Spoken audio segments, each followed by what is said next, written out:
Unexpected baby name trouble. My cousin Stephanie and I are really more friends than relatives. An important note is that she's not really online much, so can be out of the loop on certain memes and jokes in internet culture. And TBH doesn't really understand the concept of viral internet references or how they work. Stephanie is pregnant and just found out it's going to be a girl.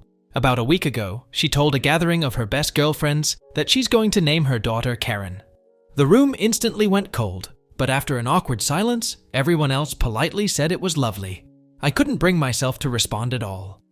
Later in the evening, when Stephanie was out of the room, everyone was immediately like, "OMG, that poor kid," and "Why would she pick Karen of all names?"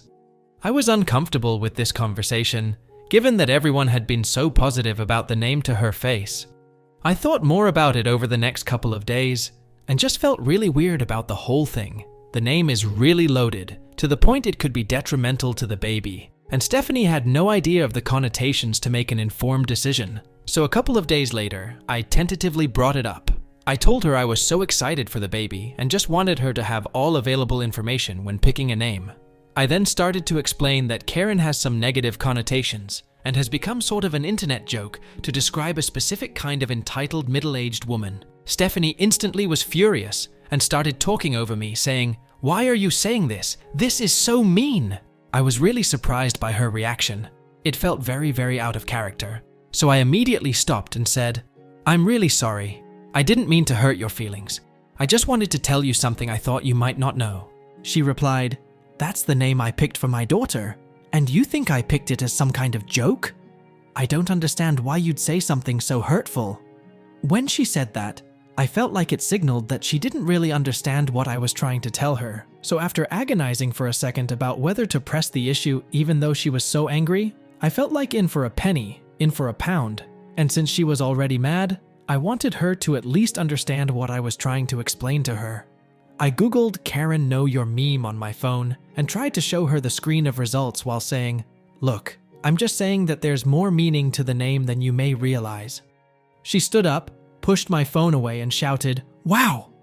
She then stormed out of my home and drove away.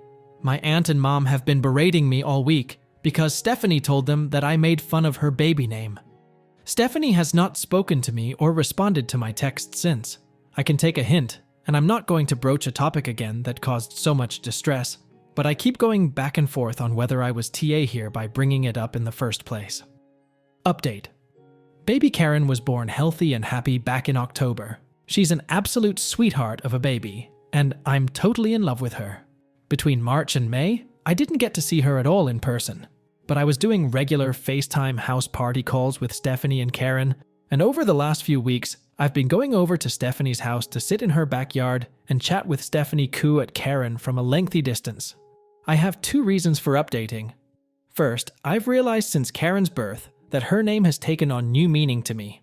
When I'm with her, Karen just means her, and I don't think about the other connotations. In other words, you guys were right.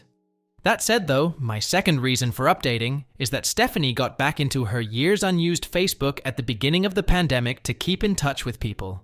She's been on it pretty regularly lately for the first time in years. Historically, she's not really been into social media. Most people in our area social circle have been posting really heavily about BLM and the protests happening right now, as well as racial justice issues more generally. As a result, Stephanie has now come into contact with a deluge of Karen memes for the first time, and found them confusing and horrifying, especially the use of Karen as shorthand for a racist. I've basically just declined to talk about it with Stephanie, because it went so poorly last time, but both my mother and her mother have hounded me about it because it's upsetting to Stephanie, and said things like, "Is this what you were talking about before? Why didn't you say so? Why didn't you explain it better? You should have told Stephanie." And Jesus wept. You really can't win. For context. To be fair, Stephanie has been cool about it.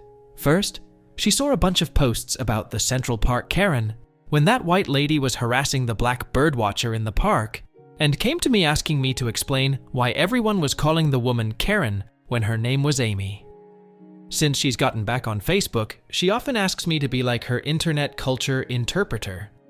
I immediately told her, "Sorry, I'm not having a conversation with you about this, because we had a major conflict over it last year, and I'm not getting into it with you." I think that was the first time she started to understand what I'd been telling her last year. And in fairness to her, she didn't bring it up with me again after that. As for my mom and aunt, they're kind of generally ridiculous. They tend to be extremely reactive to whatever is going on precisely at that moment. And if someone in the family is upset, they get over-involved trying to fix it. Stephanie has been venting to her mom about this. Not about me, just how upsetting the memes are. And she and my mom have just been doing their normal thing of blowing it out of proportion, and now making it my fault somehow. I love my mom and aunt dearly, but they're not to be reasoned with. I probably wasn't clear about this in my original post, and I think it's probably because that's the part I cut down when I went way over the word limit on that first post. But when I described feeling weird and uncomfortable over the couple of days, I took to ruminate after Stephanie's announcement. The weirdness and discomfort was mostly a response to what happened with our friend group, rather than just my own feelings about the name. I felt super uncomfortable being in the room, while our friends shit-talked Stephanie's name choice after praising it to her face. I didn't have the presence of mind in the moment to call them out before the moment was past, and I sat with that guilt for a couple of days. I didn't want to tell Stephanie what they said, because it would be tattly of me, and I also didn't want to cause conflict within the friend group or upset Stephanie. So raising the topic on my own seemed like a good compromise at the time. I did wrestle internally with how to handle it, and clearly I missed the mark.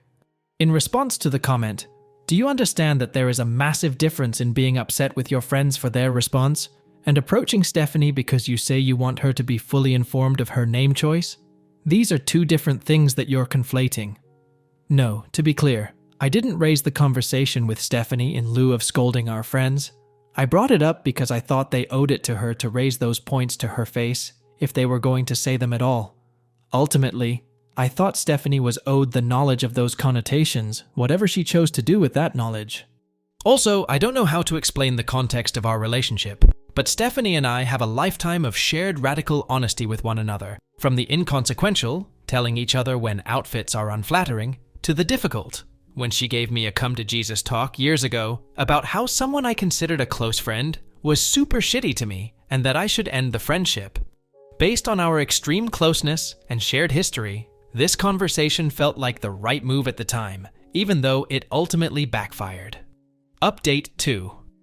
First of all, baby Karen, not so much a baby anymore, is doing amazingly on her developmental milestones. She's a very bright child, sharp as the sharpest tack, and extremely tuned into her environment. Some of what she says is already fully incomplete sentences, which just makes me want to cry when I hear it, because it seems like Stephanie was giving birth just yesterday. Karen loves books already, and will intently study the pictures in them for huge stretches of time and claim to be reading. And you would not believe the uncomfortably incisive questions she's already asking. I am fully convinced this child is going to grow up to be an actual genius. Regarding the name, unfortunately, when Karen started daycare earlier this year, she started getting grief for her name pretty quickly from the older kids. The daycare she attends mixes the ages together at a couple of different points throughout the day, and while there fortunately wasn't much direct bullying, 2 of the age 5s must have heard and internalized the derogatory connotations of the name Karen at home. As a result, they found her name absolutely hysterical, and they kind of spread the idea to the other kids that there was something funny wrong about her name. Karen was too little to understand what was happening, but found the other kids' behavior toward her generally upsetting. The daycare staff made every effort to shut it down and let Stephanie and her husband know right away. After about a month of this, where the daycare wasn't having much success putting the kibosh on this behavior, and the kids weren't dropping it, Stephanie and her husband made the decision that Karen would be going by Carrie from now on, which was already an established nickname that a lot of family and friends were already using, and that Karen already recognized as referring to herself. Stephanie and I never really fully revisited what happened during her pregnancy, but when she was telling me about what was happening in daycare, she apologized to me. I immediately felt terrible and reassured her there was no reason to apologize. Emotions are complicated when you're pregnant, and that I thought having Karen go by Carrie was a great solution. Though changing what you're used to calling someone is fucking hard, I've found, and I'm still directly addressing her on manual mode every single time. A lot of the responses I got to my last post were gleeful and leaned into the schadenfreude of the situation. And I have to say, those responses really bummed me out. I would much rather live in a world where I was wrong about the impact Karen's name would have on her. I cannot emphasize enough what a sweet-dispositioned, smart, curious, loving little girl Carrie is, and how much she deserves every good thing in life. Also, a lot of people didn't like Stephanie, but I need you to understand that this is a tiny snapshot of a very emotionally high-strung time in her life, and overall, Stephanie is a wonderful lifelong friend. She has gotten me through so many personal crises over the years, and she will never fail to show up for the people she cares about. Being pregnant and having a strong emotional attachment to the name you've picked out for your daughter is completely understandable, and her pregnancy was pretty rough on her moods. She once wept uncontrollably at a cat food commercial when she was about 7 months pregnant. I also think my approach for trying to explain the name issue those years ago was very clumsy, and I could have done a better job of bringing it up. That said, with the distance of time, I am really glad I did broach the topic. I feel like I owed Stephanie that information, and I can feel good about giving it to her. If I'd chosen not to bring it up at the time, I think I'd have a lot of regrets now.